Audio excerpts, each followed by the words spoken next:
Hey there everybody, welcome back to the channel, and also, welcome back to the Golden Coast. In this video, we're going to discuss the entirety of Fortnite Showdown from top to bottom, what I enjoyed, what I thought could be improved, and what I thought was just downright bad. This season brought so much new content to talk about, a whole bunch of topics to discuss, and I am beyond excited to dive back into this style of content. But first, I do want to quickly mention, this review is going to be a lot different from my Chapter 7 Season 1 discussion. Rather than being a mid-season introspective, this one will be more of a retrospective on the season. I just felt that considering the overall structure of Showdown, with the whole act system and whatnot, it just felt like it'd be a little bit wiser to let everything play out before I judge the season as a whole. And oh boy, am I glad I did so. Any one of these small and tiny additions in any of these acts could, and almost certainly did, change the entire feel of the season.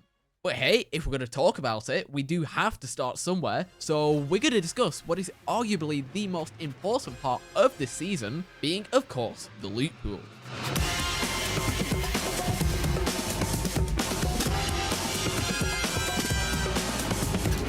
And to be completely honest, this loot pool had a very mixed batch. Half of these items are the best we've ever seen, both in terms of damage and balance, and then some of those are like the exact opposite of those, winding up as some of the most broken items ever added to the game. This season easily had one of the most chaotic and action-packed messes the game has ever seen, and you know what, we're going to start off discussing it with the obvious crown jewel of the loot pool being the Obliterator shotgun. Now, when the season first started and I first heard about this shotgun, I didn't think it would be good at all. I wasn't really picking it up. It was really hard to understand how you should use this shotgun at first, but once you actually start to hit that stride, this shotgun makes you unstoppable. I mean, this thing was a menace. It was doing like 130 body shot and then like almost 200 headshot. The shotgun itself was also incredibly long ranged, and it also, on top of everything else, had the whole recharging ammo gimmick. You just run up to your opponent, tag them for like huge damage, run circles around them until you can strike again, and then send them straight back to the lobby. This shotgun was easily the best item in this loot pool, and even though it by all means should have been incredibly overpowered, somehow it just felt balanced. But you know what? We're going to move on to another equally insane weapon, which felt incredible to pair up with this shotgun, and of course, I'm talking about the Hitscan Thunderburst SMG. Alright, Chapter 5 fans, I've got to give you guys a little bit of credit. I get all the hype for this weapon now. This thing was incredible. Even when you weren't aiming in, the spread was basically dead on with this weapon. It's literally one of the most accurate weapons I've ever seen in my 7 years playing this game. It's super high damage, it's super high fire rate, nobody stands a chance against this thing, and of course it wasn't even the only Chapter 5 weapon to get a glow up in this season, because you also had the addition of the Hitscan Nemesis AR. Now, I used to be a day one hater of this item. I thought this thing was clunky, I thought it was slow, it was bad with any of the attachments, there was no reason to take this assault rifle, but again, I've got to admit, in this season, now that it's had Hitscan applied to it, it's really good. What I even say about it is just kind of a bog standard AR. You could easily swap this out with the classic assault rifle or the OXR rifle, and the loot pool wouldn't feel different at all. Yeah, listen, as good as this assault rifle is, there isn't exactly too much to say about it. It's perfectly average, I can take it or leave it. But you know what, we're going to move on to the next item in this loot pool, which is low-key controversial. Either you hated this item or you loved it to bits and pieces, and I am definitely on the latter side of that argument. And of course, it's the cube rifle. This item was so cool, it is so much fun to use. Of course, the main gimmick with this item is the fact that you can't aim in with it. No, instead you get a primary and a secondary fire that can shoot explosive projectiles. I mean, focusing on the primary fire of this weapon first, it's doing like 50 body damage, 70 headshot damage, and has a super tight bullet spread, all things considered. As soon as you get used to the strange camera angle, this thing can laser people. I mean, of course, you do have the explosive shot, which is good too, in theory, but I just end up like blowing myself up every single time because the cube hitbox is frankly way larger than it really needs to be. But past that, it's a really solid alt fire, and the weapon itself is kind of solid overall.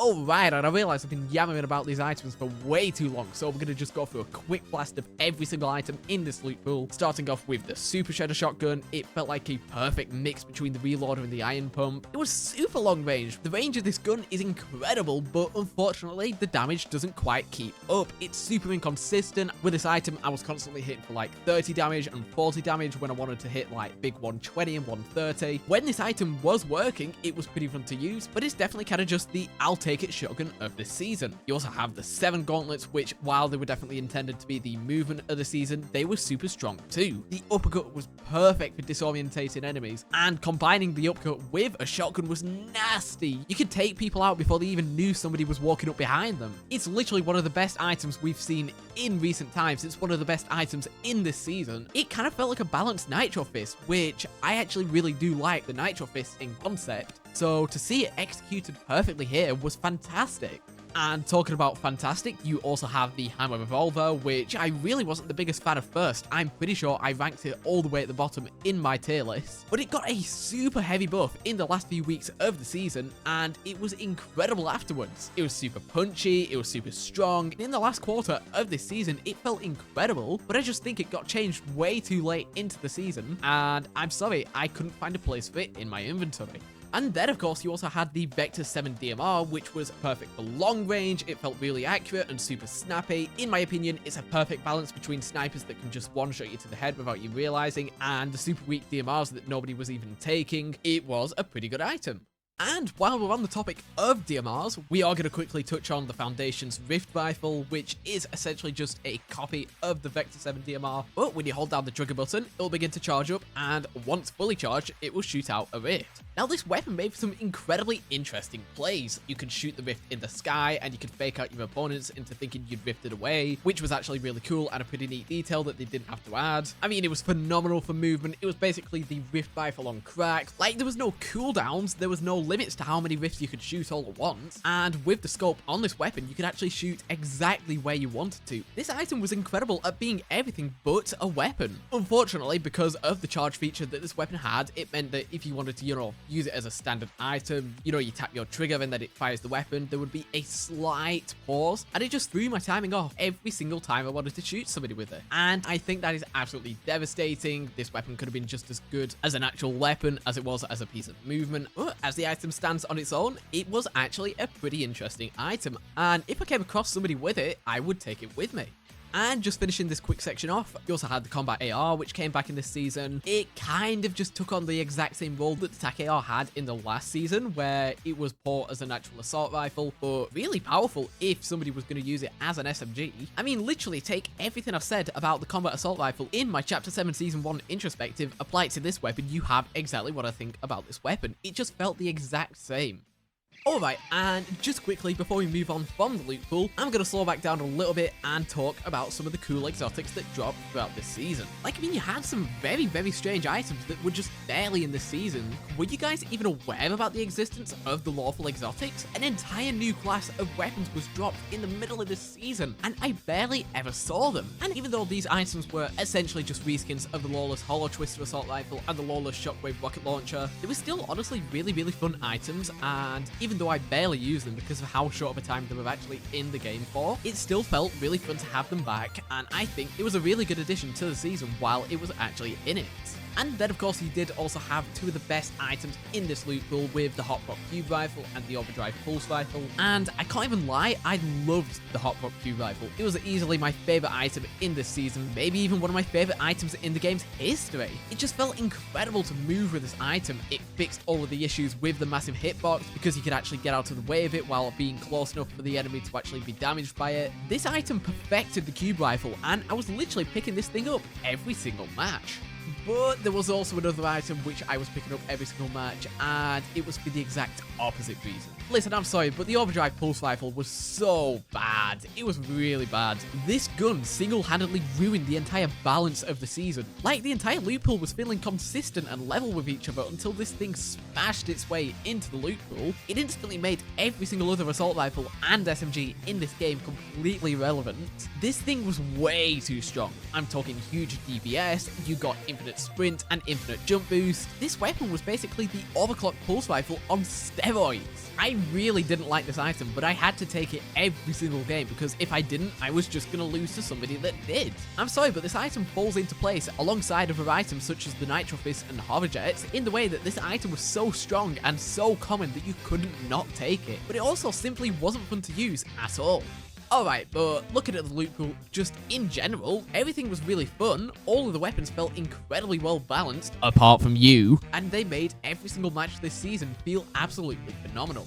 And hey, if you want to see where I rank all of these items, feel free to check out the video in the top right corner after you finish this one, and also feel equally as free to let me know down in the comments below how you felt about these items. Moving on from talking about the weapons though, we gotta talk about the most interesting and content-packed part of the season, being the gameplay.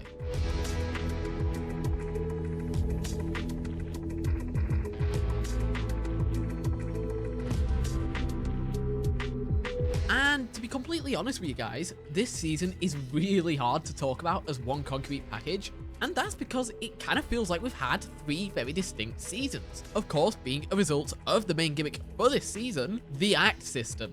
This essentially split the season into 3 completely separate stages, with Act 1 being the foundation against the Ice King, Act 2 introducing the Elites and versing duels against Dasher, and Act 3 kind of being the obligatory collab of the season with, of course, Overwatch. All of these different stages felt like their own seasons, and it's really hard to discuss the season as one package deal because of this very reason.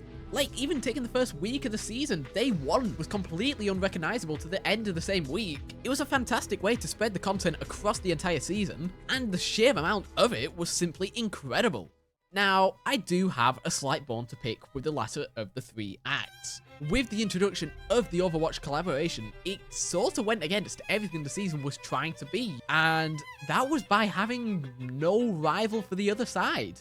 Like, there was nothing. All throughout the rest of the season, it had been somebody against someone else. There was always someone for each team to stand behind, but the third act was really weird because it was just Overwatch. There was no other collaboration, and it did end up reflecting very heavily on the milestones that you could unlock throughout this final act. I mean, seriously, we went from getting whole-ass POI updates and entire new weapons to just being given sprays as the final rewards for completing Showdown. I don't know, it just feels like this team of heroes and fighters needed somebody to go up against. Like maybe another certain evil superhero group who were very relevant at the time. Maybe from a show that was having a series finale. I don't know, it's right on the tip of my tongue. A team of superheroes that would contrast against the morally good Overwatch team and had been confirmed to be coming to the game around the same time. Yeah, I don't know either.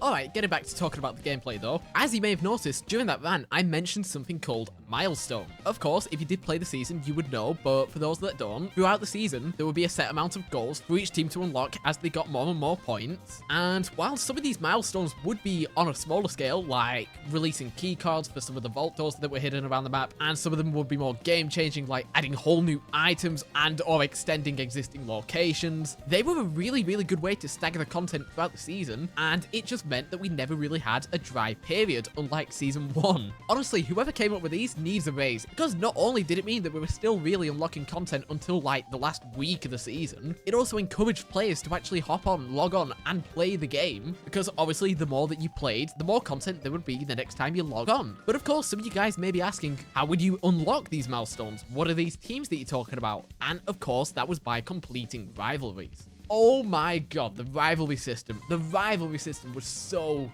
good. It was easily my favorite part about the season. Essentially, at the beginning of the season, a little screen would pop up and it would force you to pick either Team Foundation or Team Ice King. Whichever team you chose would be the one that you would fight for. And once you loaded up Battle Royale and you dropped onto the map, you would come across a rivalry board. These were literally the entire crux of the season. Every single thing that came out in this season revolved entirely around this single item. What you would do essentially is that you would walk up to this board, and of course you could purchase weapons or various items such as XP or shields if you really wanted to. And once you selected the begin rivalry option on this board, it would mark an opponent on the map, and essentially what you would have to do is track them down and fight them. And whoever won the match would get rivalry tokens, which would allow you to spend them on special items like exotics and healing items throughout the season. This system was literally perfect for a solo player like me. It was amazing. You could choose whenever you wanted to get into fights. It disencouraged camping because you could literally get tracked down at any point.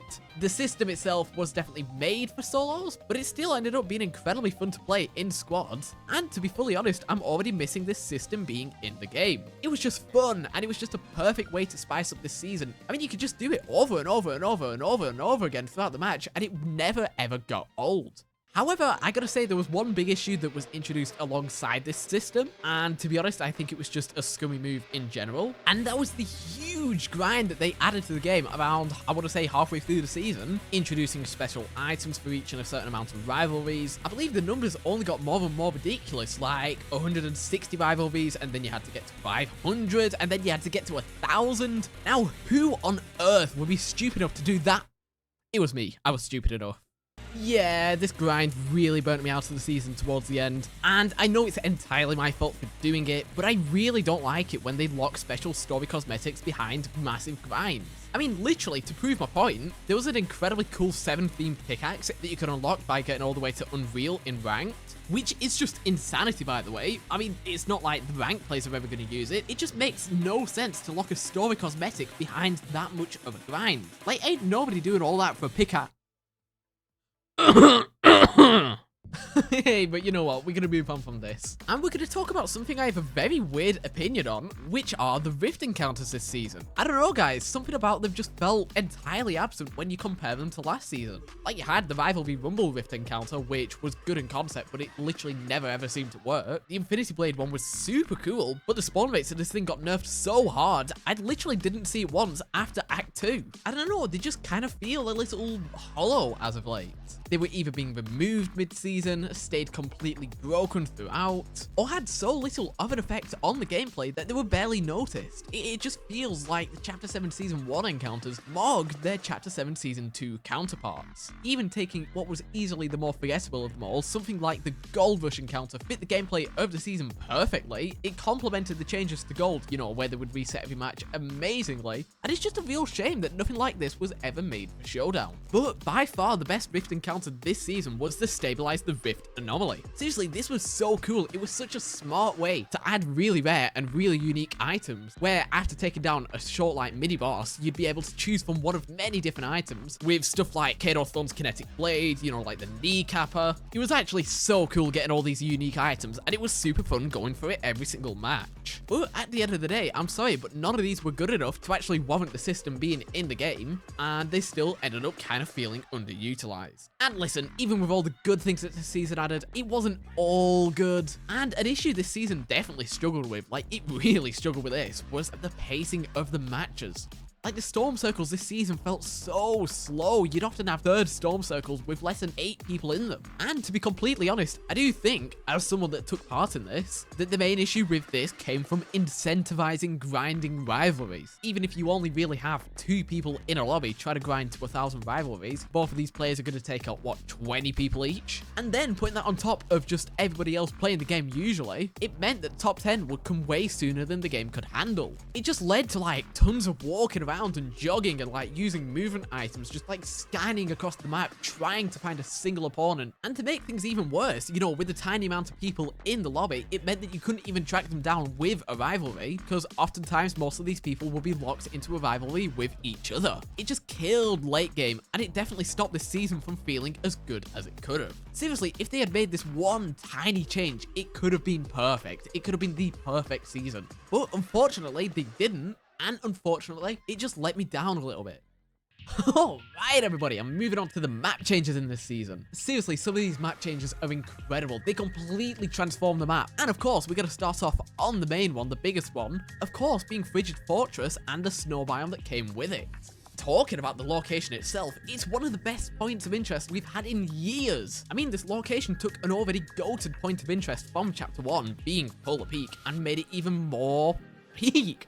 Okay, but no, on a more serious note, this location is actually incredible to fight around. The wind tunnels that surround this location introduced in Act 2 make for great movement, and the building height dynamics are really fun to play around. The only real issue with this location comes from trying to fight inside the building. Like, it starts to feel like a comedy sketch show with how many flights of stairs you have to chase your opponents up. It's kind of funny actually, this POI suffers from being too traversable, and it struggles a little bit because of it. Then of course, looking at the second location introduced in this season, you also had Swibbly Shores. This was by far the best location in this entire season. It is literally my favorite drop spot of the season. Like, I can't even stress how gorgeous this location is. Every single element, from the lighthouse to the beaches to the huts to the little bouncy seals sitting in the ocean, everything about this location is just stunning, and it reminds me so much of how Chapter 6 Season 1 felt. I don't know, I just fell in love with this location as soon as I stepped foot in it, and I was so devastated to see it go so soon. You also had Dark Dominion, which honestly, it was just kind of like a better Lethal Labs. What do you even say about it? It's basically the exact same layout. It was just a little bit better. The color scheme was a little bit nicer. It was a purely aesthetic change. Nothing about the location really got changed up all that much, but it was definitely for the better, and I enjoyed the overall vibe of the location. You also had the removal of Treetop Terrace. Why? Why is all I'm going to say. Why? And we're going to quickly finish up the larger POIs in this season. Of course, ending it with Builder's Barracks. Now, this is a super unique point of interest. Now, the location itself, yeah, I mean, it was pretty decent on its own, but I just think what it stands for is 1,000 times cooler than the location itself. It was super cool to see Fortnite acknowledge Save the World again, and to see it acknowledged to this level was actually insane. It honestly makes Fortnite feel more connected as a metaverse than anything they've tried to do in the past. And the location itself was just as cool. It was a super unique POI. It was made entirely out of builds. It kind of reminded me of those weird houses you could find all around the Chapter 1 map. I loved it to bits and pieces, man. What do I even say about it? It was just fantastic. Now, of course, with any major map update comes some smaller locations to explore, and of course there's not going to be as many as Season 1, which, you know, it's obvious it's not a new chapter, but some of these smaller locations are just as, if not even more stunning than them, and I think they deserve just as much appreciation as some of these larger locations. Like, for example, on this map, if you look just behind the massive llama flower field at the very top of Battlewood Boulevard, you'd have been able to find a tiny little barn where the balloon station used to be. And inside of this little tiny barn was an even tinier little baby llama, and if you wanted, you could go down, you could break it, and it would actually drop a decent amount of loot. There was also this cool little area in the snow biome just off the side of Frigid Fortress, where you were able to play a little curling minigame with an opponent. It's super cute, and it kind of harkens back to the old clay pigeon minigames that you would find in OG. I just love these small little details. They add so much, and it's so cute whenever you find some of them. Like, I mean, come on, guys, how adorable is this? You can literally find the Trog NPC living in a brand new cave found towards the edge of the ice biome. And this is such a cute little detail. I'm so glad this guy found another home after a plane crashed into his in Chapter 1. I mean, surely nothing bad is going to happen to this guy, right?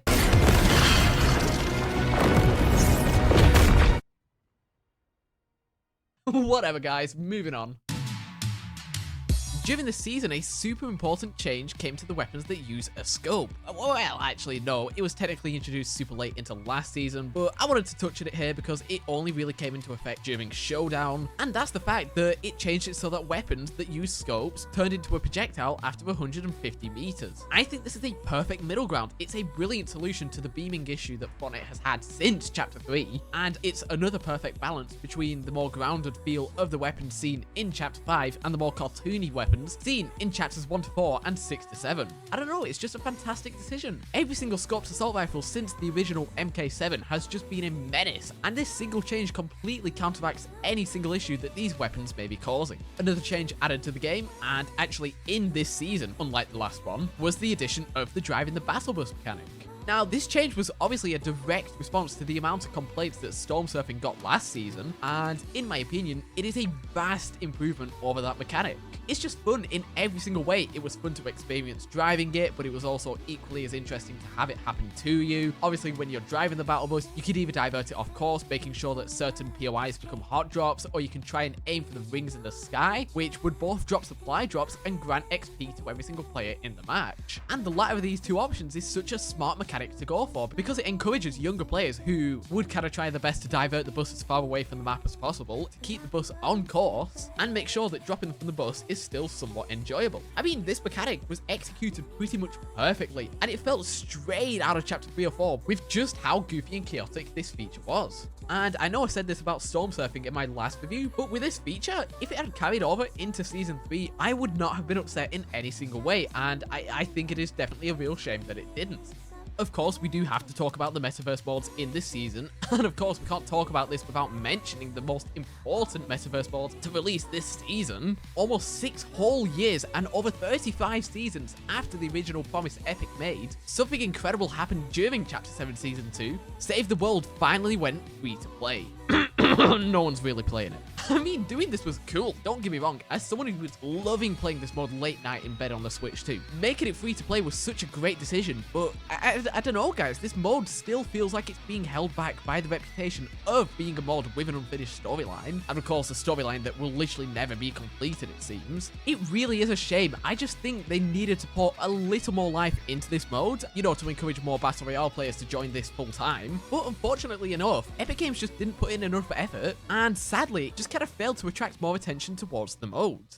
But I mean, if Epic Games failed to put an effort on that mod, there's another one that's had the complete opposite effect, which is, of course, OG Fortnite. Seriously, this game mod is in the best state it's been in months. And while Season 7 definitely did a lot of the heavy lifting, apart from the god-awful lighting, the mod is pretty much one-to-one with the original Season 8. I mean, you have no broken map issues, no real buggy items, no inaccurate vehicles. Everything is as it should be, and everything is as it used to be. I mean, Season 8 definitely helps itself by being, like, the best ever Chapter 1 season, so I'm glad they locked in for it. I have no complaints with how this mod is feeling right now. It's phenomenal how far this mod came from where it was, and the only real issue I have with this mode is how flippin' impossible it is to get a win in it. It was so sweaty, man, for no reason. Hey, but you know what, looking past, it's just a 10 out of 10 effort from Epic Games, and just in general, I'm enjoying this season quite a lot. You also have Lego Odyssey. Yeah, I don't really know much about the updates for this game, but I heard they're good. Fortnite Reload had a new update. Yeah. Of course, it brought the entirely brand new Elite Stronghold map to the game. It's a solid map. It's definitely not my favorite. That still goes to Oasis, but it's actually really good. I mean, the loot pool that came with this new Reload season was really interesting. Like, I love the idea of testing new weapons in this mod first to see if they're too overpowered, then balancing them and releasing them in Battle Royale. And I hope they do more stuff like this in the future. Now, I mean, the map itself, it does feel a little bit samey. There isn't really a standout location like in most other Reload maps. It feels very evenly weighted, like each of these locations is just as good as the other, and I don't really know if I prefer that. Reload is best when you have a huge drop spot in the middle, you know, like Tilted Towers or Paradise Palms, and then around the map you have smaller locations that you can drop if you want a bit of a quieter start. It just means you get different ways to play the game, but not following this trend removes the entire playstyle from the game. And then of course you also have the issue of it being something new again. As I've stated several times in the past, I much prefer Reload maps when they're celebrations of the game's history rather than just being a brand new map Epic Games has cooked up. I would love to see like a Chapter 1 snow biome or even a Chapter 3 themed map, but yeah, this is whatever. It's a pretty solid map overall, and it is miles better than Surf Rush. That I can say. And of course, if we're talking about metaverse mods, we can't really go without mentioning the brand new one that got added in this season, which of course was the Elite Box Fights mod. Now, this mod is a pretty fun mod if you like quick action fights, but I'm gonna be totally honest, I haven't played this since it came out. Like, I forgot about this mod after 2 weeks of it being released. I think the main issue with this mod is that no one's gonna be playing this. You're just gonna go for the much better maps that are already out there and fully established with a whole community in creative. It's clunkier than the non-official mods. It's super limited in what it can do and what it does. I mean, it was a good idea in concept, but it needed to be the best in its genre, and because it wasn't, it failed completely. And on top of that, it also locked a ton of lore dialogue behind a sweat mode. What were they thinking? That's such a stupid decision. Like, ain't no lore fan gonna be playing this mode, and ain't no sweat gonna be caring about the lore. This is literally a mode for nobody.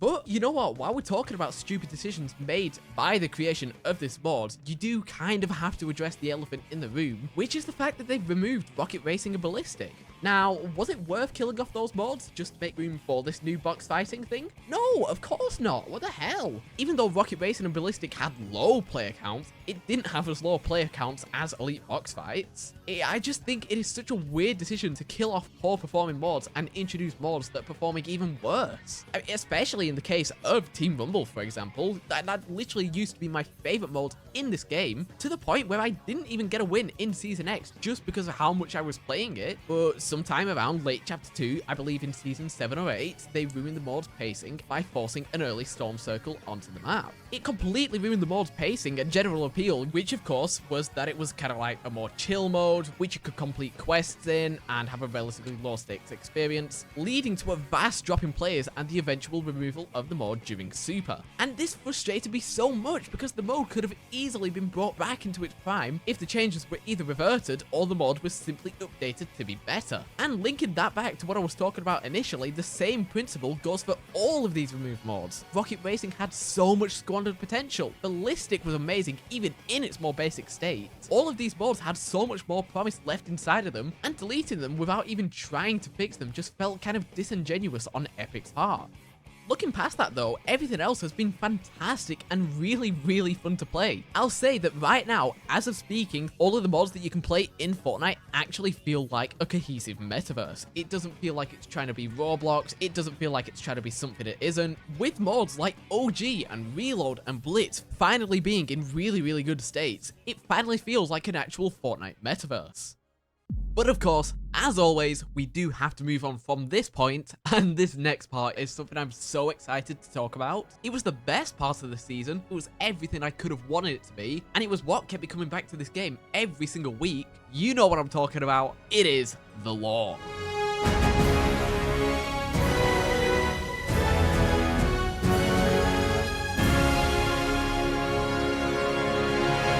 Seriously, the storyline in this season has been incredibly strong. I am so glad it stuck the landing from the almost impossibly high expectations set by Zero War and Chapter 7 Season 1. Like, I mean, we've just had so much content to explore, both in quest lines and in actual map changes and in little mini events. Every single part of the season has been dripping in content, and it has been an absolute joy keeping track of it all. Like, the entire season as a concept was lore. This was a pure story-based season. Literally, I can't even wrap my head around how cool it is to have the gameplay loop of the season being completely integral to the actual season itself. I'm just blown away by how well it's been executed. It just did an incredible job at balancing introducing new characters and then keeping old ones and then explaining what happened to our legacy characters. Like, after years and years and years, we finally have answers about what happened to all of the characters around late Chapter 3 and early Chapter 4, while also keeping the door open for many of them to come back in one way or another. And of course, while all this was going on, I did also mention they introduced a whole new faction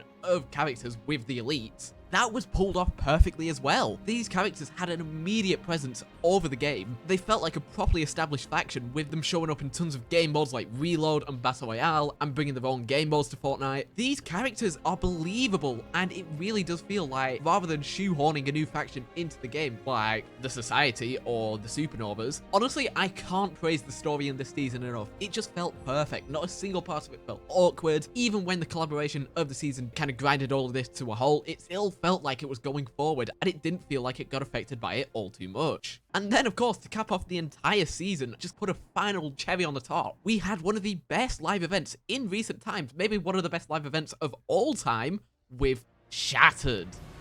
This was so good. This was so seriously amazing. And it just completely blew me away with how much it actually did. Like, I was not expecting an event of this scale. It was so much fun. Like, even the tiniest of things, like character direction, was pulled off in a fantastic way. I am so glad that the Foundation in particular got a very strong personality in this event. All throughout, he definitely felt way more like an actual character with emotions and with feelings rather than just The Rock in Fortnite. I mean, in this event, he was angry, he was reckless, he made some mistakes. He wasn't perfect, and I loved how his character felt because of it.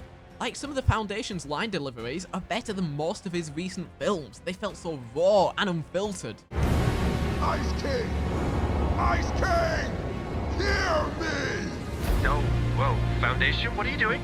You believed how much he hated the Ice King for capturing him the way he did, but there's a big chance that some of you guys might have no idea what I'm talking about. And that's because for whichever team you picked at the start of the season, you would get an entirely different event experience to somebody on Team Foundation or Team Ice King respectively. Spawning into their own different bases at the start of the event and getting a completely different pre-show, with each having their own individual dialogue and lore drops. I don't know, this kind of sucks. I wish, like, both teams could have had a way to hear both lines of dialogue, because so much of that event just makes zero sense without it. Like, I mean, I remember so many people online being so confused by the Foundation's Porcupine one-liner, and I literally only clocked while I was writing this section that Team Ice King would have had no idea what that meant at all, because they simply didn't hear the dialogue that set that line up. I don't know, it just kind of felt like a weird decision to lock away like half of the context for the event behind the decision you made 3.5 months ago. It's my only real flaw I have with this whole thing, and I think there definitely could have been a proper solution to it.